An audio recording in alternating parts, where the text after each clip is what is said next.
The following is a production of DallasCowboys.com and the Dallas Cowboys Football Club. How about them Cowboys? Yeah! Go Cowboys! Blowing out of the backfield, exploding down the sideline. This is Hangin' with the Boys, presented by Wingstop, where flavor gets its wings. Now, your hosts, Jesse Holley, Kurt Daniels, and Nate Newton. It's Hump Day! Another great show brought to you this Hump Day Wednesday right there. That's a live look at the Tostitos Championship Plaza outside in front of the Ford Center, where today, again, Kurt, again, Nate, again, Chris, another lovely, fantastic day. High of 80, currently 76 degrees, and the allergies are kicking my tail. Wow. Are kicking my tail. They are. They are. But we are here nonetheless, and we're going to give you the very best that we have, because that is Nate Newton. He is Kurt Daniels. I am Jesse Holley. Together we make Hangin' with the Boys, the sports talk equivalent of Braille. People feel us when we speak. The number one watch show via YouTube on the Dallas Cowboys platform. That is us by 100,000 views, and it's because of you. We also like to say thank you to Wingstop. They sponsor this segment. Wingstop, where flavor gets his wings. Also, the 2022 Wild Card Watch Party at the Miller Lighthouse. Dak Prescott and your Dallas Cowboys are headed to Tampa to take on Tom Brady and the Tampa Bay Buccaneers in the wild card round of the 2022 NFL playoffs. Come out to the Miller Lighthouse at AT&T Stadium for a free, I said free, that's right, I said free, Wildcard Watch Party on Monday, January 16th. Cheer on the boys alongside the Dallas Cowboys cheerleaders, Rowdy, while enjoying lawn games, food trucks, music, and more. Gates open up at 5:30 p.m. Kickoff is at 7:15 p.m. For more information, visit DallasCowboys.com/2022 playoffs. You said that was Rowdy or Rally? Rowdy. Okay. Rowdy. You guys, okay. You Rowdy. doing your show out there? Yeah, we doing it here. No, Here. we're doing it here. We're doing it here. We'll be jumping in. I was going to say something else. We'll be jumping and having fun.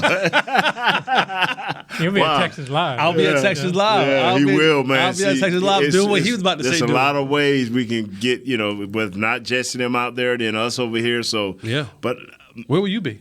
I will be resting comfortably on my couch watching the game. you know what, man? With my And laptop. he had a spot on the plane several years ago, and he kept turning it down, and now they don't even max him no more. No, I never was. You I had always a had spot on the deadlines plane. here. We had a magazine to put over after the game, so I you- couldn't be traveling. So you kept saying no, and they said, oh, well. I don't know if they ever really offered. I think they did it first. I'm like, no, I got business to take care of here. Yeah, So, Look at Journey. you- I'm look at you listening being to Journey. studious. Foreign. Yeah. oh, yeah. As the Cowboys get ready to take on the Tampa Bay Buccaneers in the wild card round Monday night at Raymond James Stadium in Tampa Bay, good news on the Cowboy front. Okay, Good news. Some reinforcements may be coming. let's hope. Today on the practice field, the Cowboys activated Jonathan Hankins' 21-day practice window. He'll be on the field today, Yes, sir. as well as the center, Tyler Yes, sir. Biotish. He'll be on the field Yes, today. sir. As well as linebacker Leighton Vander Esch. Yes, sir. He'll be on the field today. Yes, sir. So the Cowboys are getting back a little bit of help. I guess Biotish's strain wasn't as that bad. 'Cause normally in a high ankle sprain, that's yeah. like 4 to 6 weeks. Yeah. And he's had 2, so maybe it wasn't as bad as, I mean, maybe he's like or he knows how to Wolverine. play with it. Yeah. and just heals so much quicker. As we begin to break this thing down, Cowboys offense versus Bucks Yes, sir. defense. Yes, sir. Nate, do you want to take this away? You said you had some things that you wanted to. But I'm saying the same thing over and over again. That's fine. That's so fine. I'm going to let you go on the ride as long as you go on the ride. We can work around that. Okay. I've known you long enough We to talk know. about the Cowboys offense. Offense. Yeah. This thing is only about two things. Number one, it is solely and only about the offensive line. Yes. This has nothing to do. CeeDee Lamb will do what he has to do. The running backs will do what they. Our offensive line has to heal quickly. We need Biotish at the center. We need McGovern at the left guard. We need Tyler Smith at the left tackle. We need the All-Pro to be himself, Zach Martin, and we need for Tyron Smith to pick his game up a little bit. This game will be controlled tempo-wise. And time of possession ain't so big with me if you're scoring points. I'm talking about touchdowns. Time of possession it's about getting a 2-touchdown lead, if possible, because in the fourth quarter, with 2 minutes left or 4 minutes left, 9 points may not be enough. I know 7. I know 7 is not. You see what I'm saying? So, but what I'm saying, this is going to be about our offensive line, and this is going to be about number 2, our quarterback. Everything else is going to take care of itself. Think so? Oh yes. What if we match up everywhere else with the greatest of ease, with the greatest of ease. Greatest of ease. Wow. How about, but like a running game hasn't been that good. All we have to do is run the ball 31 times at an average of maybe 4.2, 4.5 a clip. They haven't been doing lately. Find a way. I love find a way, man. I'm not cutting you off. Yeah, but you can. That's why I say but whenever you're ready. The turn of Homer Nate is happening.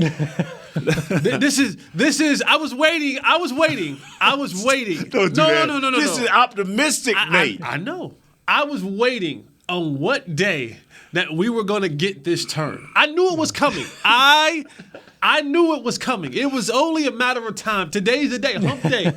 And now the tide is turning because everything that you say, Nate's like, well, we got to do 4 points. I love this, Nate. I love when you get in your Nate Homer bag. So but, go ahead, continue your turn. Let me tell y'all something. We're listening. If we can average around 4.2, not have any negative plays on first down, gain at least 2 or 3. I'm not saying 4 yards. Right. Gain 2 or 3 yards. I'm talking about giving Dak a chance to use his tight ends, to use CD Lamb. I heard Haley Sutton, one of our young ladies that work with us, that does a great job. Shout out to you, Haley. And she asked, Coach, what do you think about getting Michael Gallup more in tune to the game plan? And I told a couple of people, I said, I don't care. What I need is for CD Lamb to be more in tune. I need for Hilton to be more in tune. I need for Schultz. I got to go with what I know can bulldog it for me. And those are the 3 guys I know can bulldog it with me with Ferguson. If I'm going to have a 4th guy, I need for Ferguson to show up. One thing, I went and looked at the film on the Carolina Panthers, and I know we have a better offense than them. Mm-hmm. I know our quarterback is better, and they wiped up Carolina got a little early touchdown, and then the onslaught was on for Tampa. Mm-hmm. We are better than them. But all of this is what I'm saying. If we musical chairing our offensive line, then all of what I'm saying is for nothing. What about, for the first 13 games, Pollard was averaging 5.2 yards per carry. Yes. Zeke was averaging 4.2. Yes. Steele went out. Yes. The last 4 games, Pollard is at 3.2 yards per carry, and Zeke's at 2.7. Mm-hmm. Even if they get Biotis back, they're not going to have Steele back. How can they get this running game going? They're going to have to, brother. This is playoff time. And yes, a lot of what you've done in the regular season carries over into the playoffs, but this is your second life. You have 1,000 plays you can look at that will fit what you need done. All you have to do is maintain it. This ain't about can you score 40 points. This is about when you get in the red zone, will you score at all? Because this team ain't giving up a lot. But this team ain't exploded. They exploded against the Panthers, but before that, they wasn't exploded. Now, they getting all of their players back like we getting all our players back. So it's about who's going to execute. The first game, we didn't execute. It's been 16 games since that. Now we need to execute it, So it's about want to, man. And maybe I'm going over the top, but I know what our running backs can do. I know what our wide receivers can do. And I'm talking about CeeDee Lamb. I'm talking about T.Y. Hilton. I'm talking about Schultz. I'm talking about Ferguson. And I'm talking about Tony Pollard and Zeke. I'm talking about guys that can consistently bring down the ball for Dak. Now, all I need for Dak to do is listen to not the people, but listen to your coach for them 15 seconds. Let him help you with these coverages and get the ball to the open man. You don't have to force nothing. Not in the playoffs. You force in the playoffs and the game is over. Keep this thing close until about the fourth quarter, then somehow, some way, get up by 14 points. What's your biggest worries, though? You mentioned all these skill players. It don't click without that offensive line, right? That's right. That's what I'm saying. Our offensive line has to be back, so everybody can go back home. Everybody can. The left guard is who he is because they have what's going to get with 74 yards against them. The Panthers. See, the game that counted for them was the Panthers game. And they didn't have a 74 yards rushing against the Bucs, but they had 300-some yards throwing it. But that wasn't enough. It's a 24-30 game. So I think we scored 24 points. I think our defense is good enough to keep us in the game, but still the factor is that other dude on the other side. You agree, Jess? Yeah, you disagree? Yeah, no, a lot of what you said I absolutely agree with. I know I sounded like a Homer Nate, but I got No. You sound like this is you. This is it's good stuff that you were saying to answer Kurt's question of the run game. I think Kellen Moore has to get away from the predictable runs. First down run. Second down run. And so teams begin to say, this is the exact same team who said after they played you, we knew exactly what they were going to do. Right. Who was it?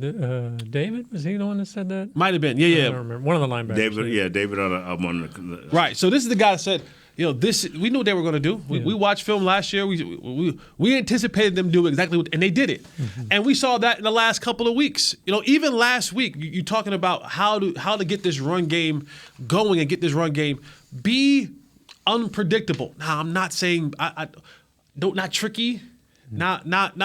But on first down, maybe throw a smoke screen. And if you throw it to the CeeDee Lamb and he picks up 4 yards, guess what? That's what we call an extended handoff. Right? That's a long handoff that we throw a smoke screen, he gets 4 yards. It's no different me turning around 7 yards and hand off to Zeke or Tony Pollard, and they getting 4 yards. It's an extended handoff. But what it does now is put you in second and 6. And now the playbook opens up at 2nd and 6. You can run, and even if you only get 2 yards, now we're at 3rd and 4. I like 3rd and 4. I like 3rd and 3 because those are manageable downs when you're talking about winning percentages in 3rd downs. Don't get behind the sticks by trying to run up the middle at these guys. That's not going to work. That's not going to work. When you talk about guys like Akeem Hicks and Vita Vea and Golston and Joe Tyron, how do you pronounce it, Kurt? Sharika. 6'5", 324 pounds. It's not going to work. 6'4", so you got to be able to get on the pounds. edge. And when you get on the edge decisively because those linebackers, White and Davis, they run sideline to sideline. Maybe the best pair in the league. That might be between them and San Francisco, between Greenlaw and Fred Warner and these two, might be the two best paired together. So for the Cowboys, it's being more creative in the run style, getting those guys on the edges, allowing guys like Zach Martin and Tyler Smith to pull and get those guys in some space. And I think the other thing is, Before we go there, the other thing is I think that we have to do is and we'll get more. You know what? Let's hold off on that, and we'll bring this up in the second half because I do want to dive into this a little bit more because I do agree with your second point. It's on Dak Prescott, and it's on Dak Prescott to trust what he sees, and I think that has been the problem with this offense and the quarterback and these interceptions is not trusting what he sees. And this particular defense gives Dak Prescott and this offense a little bit of trouble.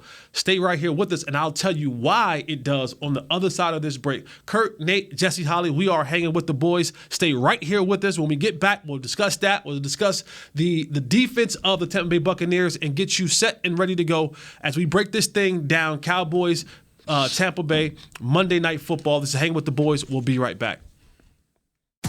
I'm Dak Prescott, quarterback of the Dallas Cowboys. Blockchain.com is one of the most trusted ways to buy, sell, and trade crypto. Whether you're always on the go or stay closer to home, Blockchain.com is just a few taps away. Put the power of crypto in your pocket, so no matter where you are, you can trade on your terms and build a crypto portfolio to fit your life. For crypto pros, rookies, and anyone in between, Blockchain.com makes it easy to own a piece of the future. Blockchain.com, trusted by millions, trusted by America's team.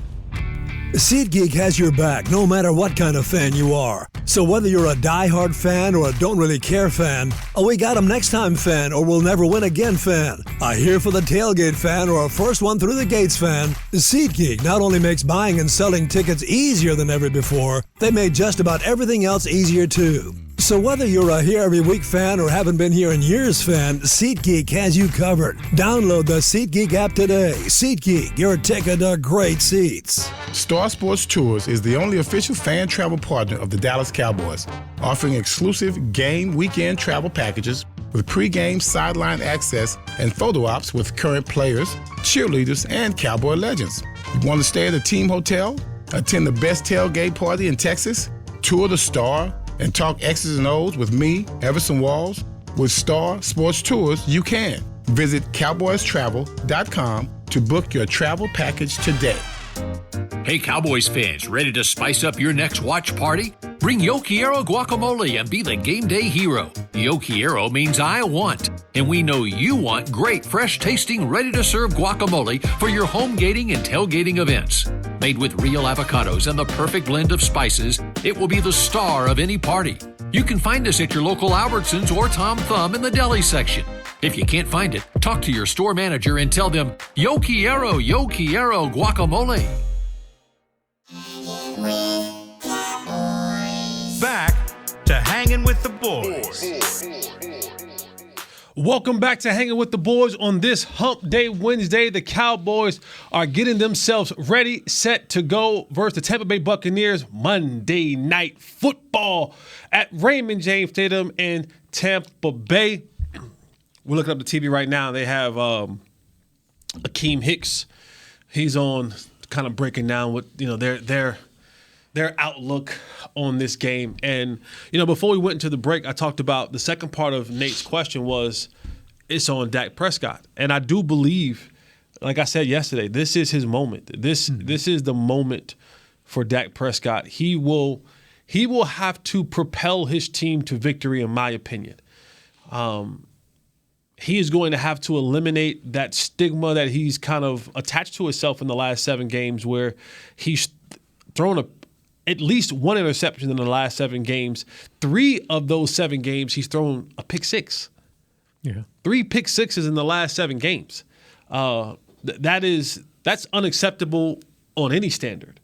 Guys don't throw 3 pick 6s all season, let alone 3 pick 6s in the last 7 games. And the biggest thing that I see when it comes to Dak Prescott offensively, it's trusting what he sees. We've had this conversation before about this offense being route running wise, being a man beating offense that runs man beating routes in a lot of situations. And what ends up happening a lot of times is you'll see Dak Prescott. And there was a play that was going on yesterday between Dan Orlovsky and Kurt Warner, 2 former NFL quarterbacks, one a little bit better than the other. But I respect both of their abilities to break down film and watch film. And they were showing the pick 6, and Dan's on one hand saying, hey, that ball should have never even been thrown there. Like leverage, coverage-wise, said that ball should have never been thrown there. Kurt Warner kind of opposed to it, and he kind of brought up 2 clips. And the second clip that he brought up, I'm watching Dak Prescott in the pocket, and there's a couple things that I saw. Was the second clip that Kurt Warner brought up, not the pick 6, but another play where it was actually could have been completed. You saw Dak Prescott not trust it, and he hesitated. and he's and we're seeing that far too much with Dak Prescott. We're seeing the hesitation. We're seeing the doubt sometimes in his throws, and partly that's it's kind of a multi-part breakdown, because part of it is some of the receivers that he has running these routes are not the best route runners. The other part is, again, like I said before, the offense in itself doesn't lend always to be favorable in any coverage. The route concept doesn't become favorable in any coverage. It's like it's a man route, but they're playing a zone. Do I trust it? Yeah. And then the third part is just Dak recognizing it, coming to the line of scrimmage and recognizing where the ball should go, and then quickly getting it there. And in the last couple of games, you heard him say that in the last game. It was, I'm trying to make a play. I'm trying to get us going. I'm trying to get us this. And sometimes when you outthink the system, it backfires. When you get to the point where it's like, hey, John Kitt would always talk about take profit. And sometimes it's like, yo, if the check down is there, take it. Yeah. That's a 5-yard gain. That's profit. Well, and maybe that jump starts you being able to get some momentum. But don't look off the check down, or don't look off the flat route or the shorter route and fixate on this route down the field that may not develop, and your pocket is breaking down. You don't have time to throw. Now you've locked in. I got to make a play. I got to make a play. I got to make a play. And it takes you off the focus of, but what does my profitable reads tell me?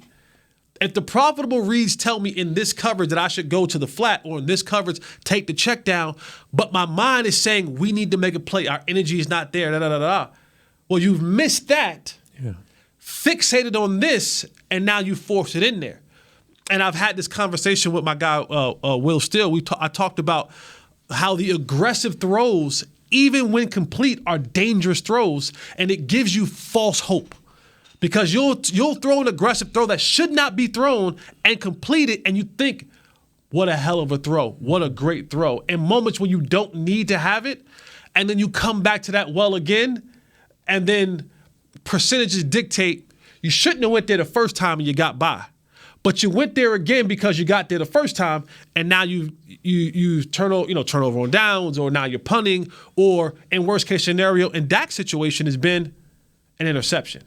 So I think that is the second most important part of this. And this coverage, this is Todd Bowles, been in this league for a very long time. They're going to run Tampa 2. And they have the hogs up front when you talk about Akeem, we're talking about Vita Vea, Will Golston, and Joe to rush 4. And they'll bring Davis and they'll bring other guys off the, added in. But they're going to drop a lot of guys in coverage and make Dak have to figure out where guys are blitzing from, coming from, and where guys are dropping to. And if he doesn't figure that out, it won't matter what anybody else does, because he'll be under siege. And he was the first game. They sacked him 4 times the first game, and I think they had about like 9 or 10, 12 pressures on him in that game. So it's going to be figuring out where guys are coming from, because they're going to disguise the hell out of this defense and make Dak have to pick through things. Yeah, I can't decide if hearing that was great, and can't decide if Dak is gun shy because you said he was kind of hesitating on that out, or if he's gunslinging it too much because he's trying to force it down the field.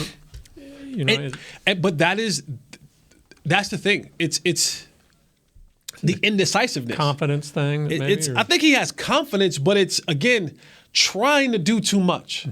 When you have a situation where, again, hey, if the under route is right here in front of your face, then stop looking at the 16-yard dig that ain't open yet. Take the under. And then if you take the under twice, guess what happens? Now guys go, man, they beat us twice on that under. Now they cheat up. Now the 16-yard dig is in there. Yeah. Or, hey, take this profit in the flat. Give the ball Tony Pollard in the flat, Zeke in the flat, and let them get 5, 6, 7, 8 yards. Maybe they break a tackle, whatever it is. But now what happens is those linebackers now have to respect that. Your windows open up in the back end, cornerbacks come up, linebackers come up. Now you're able to move and matriculate the ball down the field in other areas. But don't miss the profit. As in real estate, they say, don't step over dollars for pennies. Don't step over profit for recklessness or aggressiveness. Yeah. Don't step over dollars for pennies. the thing that is killing us is if we didn't have the athletes, and I'm talking about Tony Pollard, if we didn't have him coming out of the backfield, or you didn't have the belief system in your tight end, because I don't think he's a great athlete, but why do you got these guys? The Joneses, when I franchise a dude, and you don't use him in the biggest parts of the game. Why you featured him all last year, and all of a sudden you won't give him the ball. When you see it was a throw early in the game where he looked at CD, that he was short. He looked, he went downfield, and he patted twice. Then it was still open, and he finally threw it to CD. I'm like, wasn't he open for a while there? Yeah. And the dude said, yeah, he been open for. I'm like, what is Dak thinking? Yeah. Does it? This is a problem that he has to fix. It sounds like mentally. Now he's going up against Tom Brady. Is there more? No, he's going up against that Tampa defense. That's what killed him last time. It's the defense, but there's also this aura of I have to match Tom Brady. He's going to put up his points. I got to put mine. I listened to the last show, and they talked about he outdueled Tom Brady. And the first thing I text was, "Who won the game?" Yeah. But does that add to his? No, it shouldn't. He's trying to. I know it shouldn't, but as a quarterback sitting back there, he's like, "Man, I got to make this play." In the back of your mind, when you play against guys like that, Patrick Mahomes, Tom Brady, Josh Allen, Aaron Rodgers, you think about, if I don't get something, like I can't have multiple possessions with no points. Mm-hmm. Because you're always thinking in the back of your head, he's going to get one. And then as the game begins to get closer and closer and closer to the end, and it's still within that puncher's chance, there would not be a person in this building if we hooked them up to a lie detector test and they told you if it was 3 minutes left, 2 minutes left, and you had to give Tom Brady back the ball, would you be scared? There's not one person. If you had to give Tom Brady back the ball with 3, 4, 2 minutes left in the game and he's down 3, 4, 6, 7 points, are you afraid? There's not a person in this building, if you hooked them up to a lie detector test, will tell you, no, I ain't scared. I will call that person, and I don't care how big they are, I will call them a liar to their face. So in the back of your mind, as the game begins to go on, you're thinking about that. You're thinking about, boy, if we don't pull away, if they make this a puncher's chance, they're going to find a way to get that last possession. And Tom, and then 45 seconds, 35 seconds, one timeout, he finds a way to do it. This is where Tom beats you. You have to keep this a 6-possession game in the first half, and more importantly, in the second half. You have to keep this a 6-possession game where Tom and Aaron Rodgers and all these great ones get you is when they have the 7th and the 8th possession. That's where they're deep, where you thinking you out-dueling Tom, and you throw that interception. Going down the stretch. You up by 3 and you throw that interception. Now all of a sudden Tom got to go 60 yards with that 7th possession. And it can be a minute left or it can be 2 minutes left. But when he give you the ball back, it's about 10 seconds left and you done lost the game. Yep. Stay within yourself. Keep this a 6 possession game apiece. Don't give them no extra. The ball is even NFL films, $1 billion movie industry for the NFL told their people 100 years ago, quit following the player and follow the ball because the ball would take you to the player.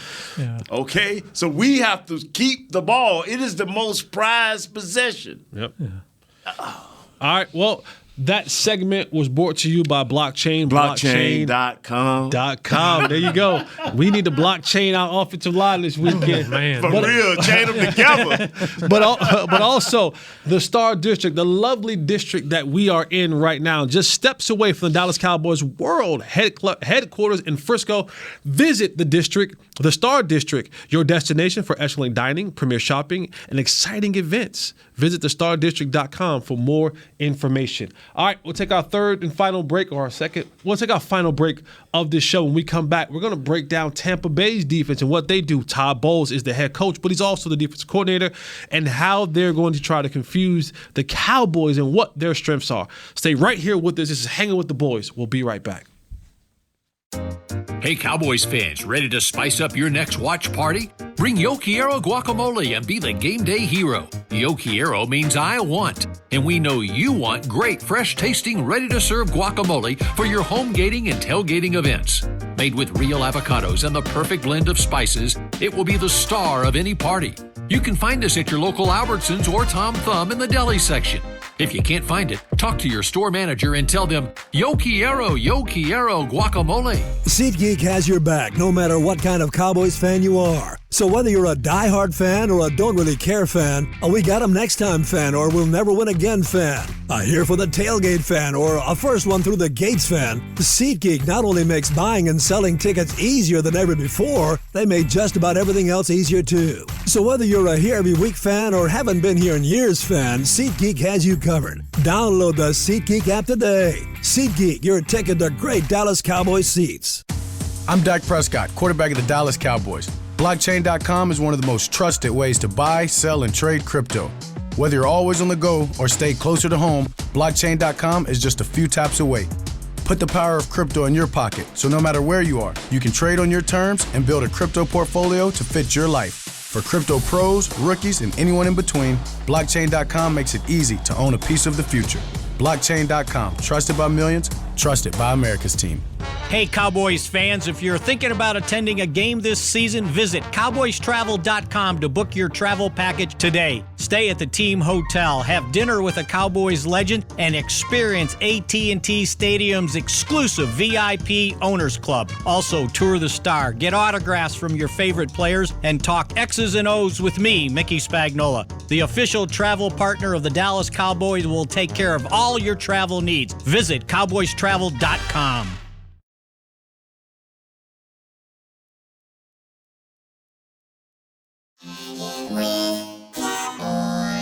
Back to Hanging with the Boys. As we conclude the final, what is this? I messed that all up. As we finish out this show, Yeah, sure. as we put in the final touches of this show today, the final conclusions of this show, I'm going to get it right. I fumbled that one. You're doing great. Yeah, sometimes you just players mess up. We're going to just continue to break this thing down. Cowboys, Tampa Bay, Monday night.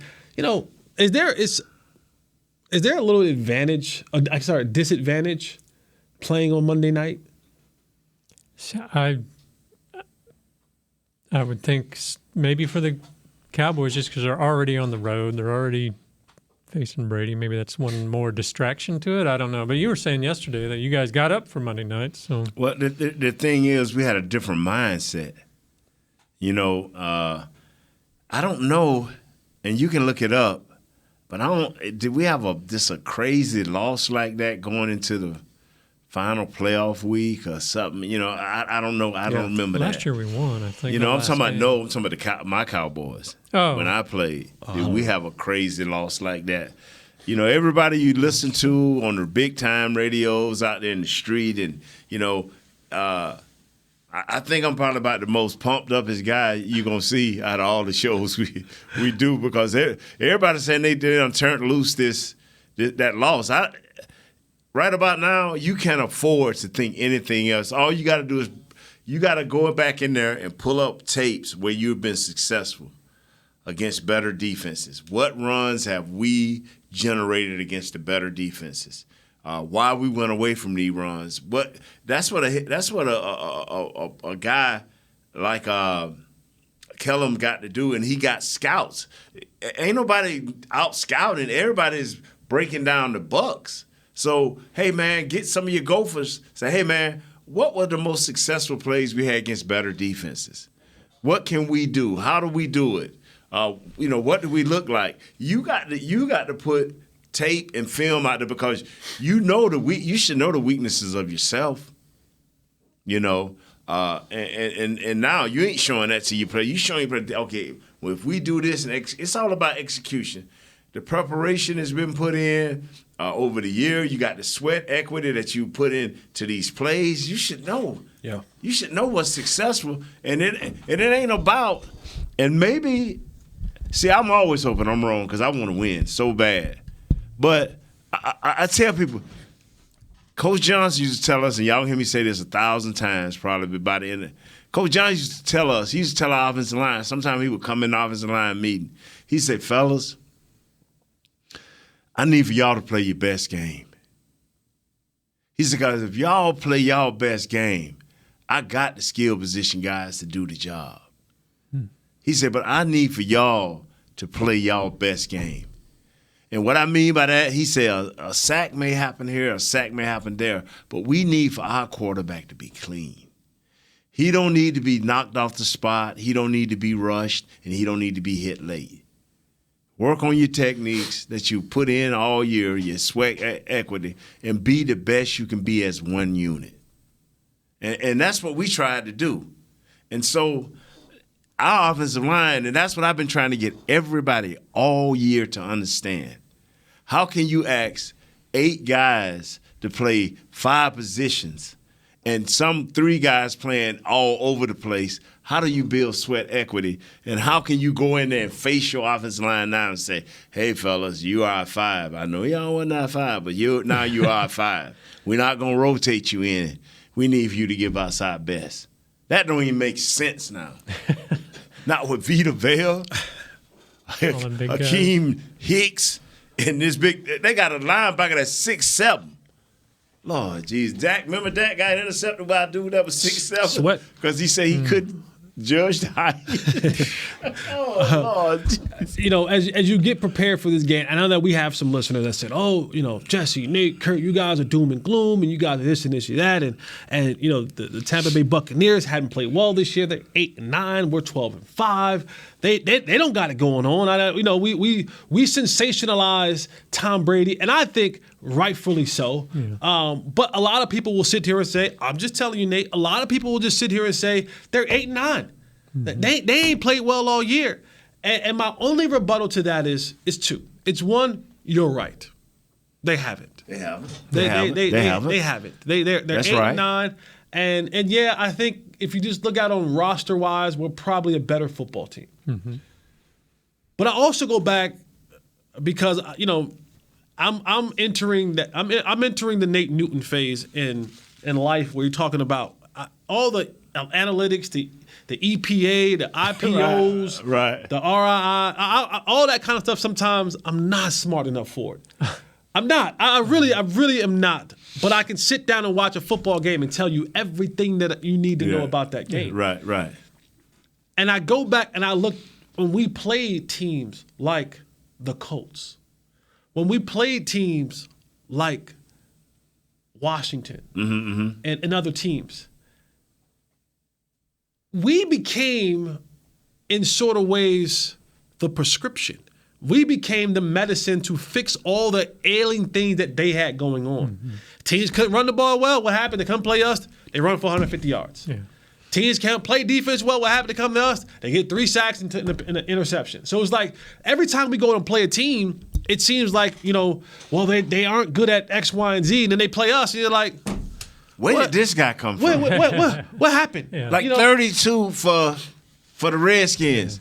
Who is 32 for the Redskins? The Commanders. That's Excuse me. All good. Yeah, I'm old. My head got chopped off. I was talking to one of our broadcasters who was on the sideline during pregame warm-ups and the whole thing, and they were saying that it just felt different. Like it just didn't feel like. No, they didn't think they were going to lose, but it didn't have that same.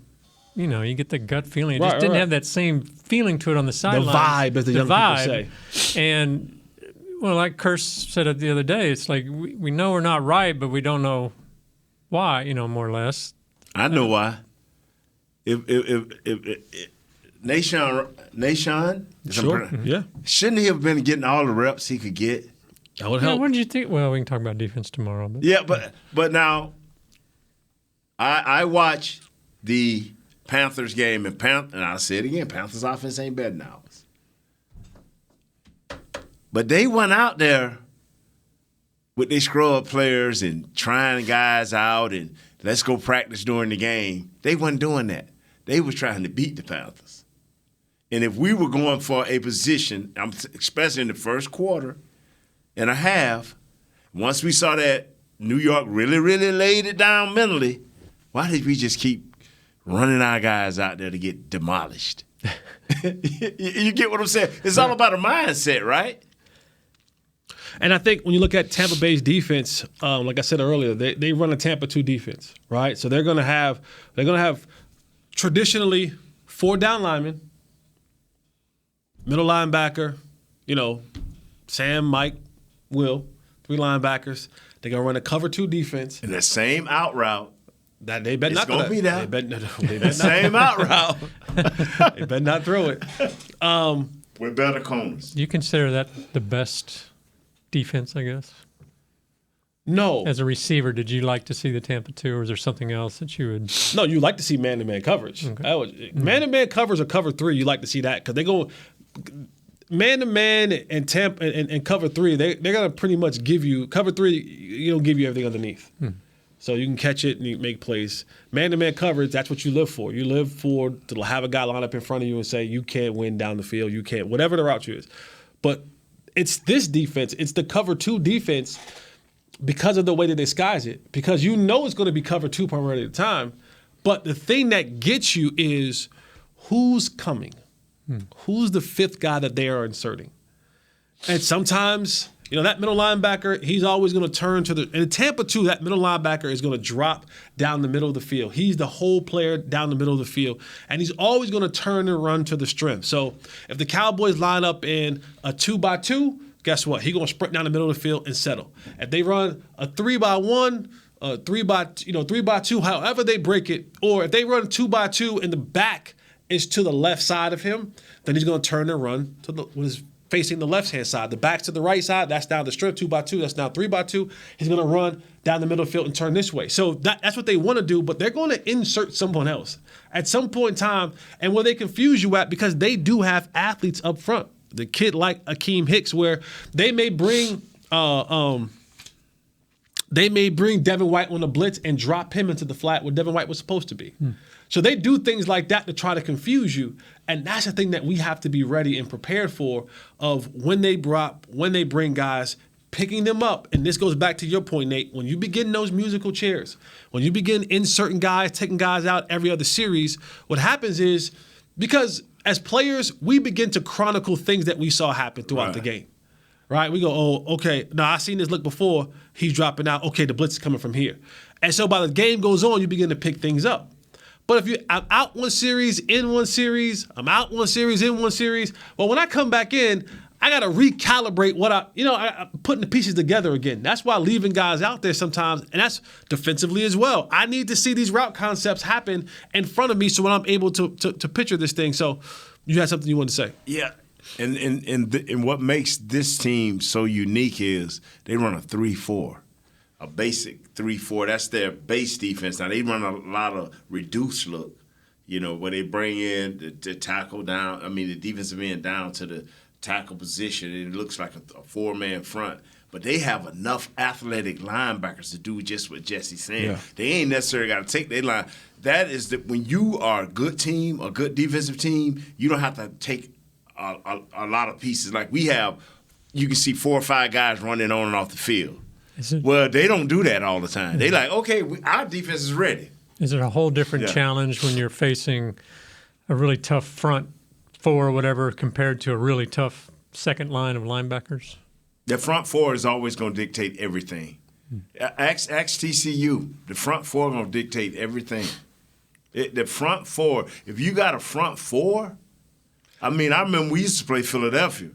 Reggie, Clyde Simmons, Jerome Brown, and then they had Pitts and the other kid. When them 4 dudes lined up, or when they went to Bear, when nothing happened. The linebackers fed off of that. Right. Yeah. And a lot of it has to do with if you can win the trench war, now guys like Levante David and Devin White, they free. Yeah. Ain't nobody touching them. And that was the problem that we had last week. And the week before that was for our offensive linemen to stick on blocks. It's one thing to go, all right, I'm blocking Nate. Right. But okay, I get to Nate, point of contact. Do I hold and sustain that block? Right. If I get to Nate, make contact, and then he sheds me or he falls off, well then I got to the right guy, but I didn't sustain my block. And that's what's been happening up front for the Cowboys, that they've been getting to the right person, or they've been late getting to people as far as a combo block where I'm on him a hair too long. That linebacker, he gone. He gone. And now you're getting a half a man, but he leaving. So that's been the problem. And this defensive front is going to give you some problems up front. But again, they're beatable. They're beatable if we're not predictable. So, all right. That concludes today's show, this Hump Day show. I hope you all are having a great week. I hope we gave you the information that you need. And we're not doom and gloom. We're just trying to give you things as we see them, as we break this thing down. We do think the Cowboys have an absolute chance to win this football game. And we're going to speak more about that tomorrow.